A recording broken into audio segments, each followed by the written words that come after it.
What's up guys, Trevor with E-Commerce Paradise. Want to talk about colors for branding for your high-ticket e-commerce store. So if it's your first time watching one of my videos, definitely subscribe to the channel and go to ecommerceparadise.com to see all of our amazing offers like our membership program and private coaching and ad management and all that stuff.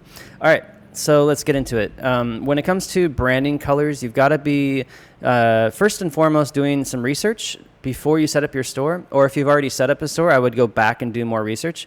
What you should be doing is looking at all of the top competitors in your niche, and you should also look at your suppliers' websites, like the brands that you're selling and the direct-to-consumer brands, and see what colors that they're using.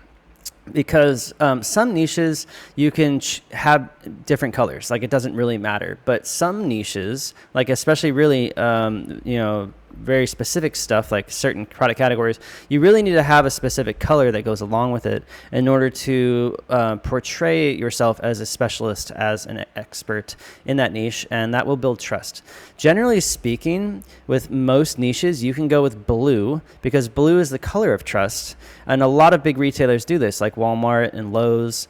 But the thing about blue is that it doesn't work with every niche, and some very specific product categories, if you put blue, it really actually makes zero sense. And if you do that, you're going to get no conversions.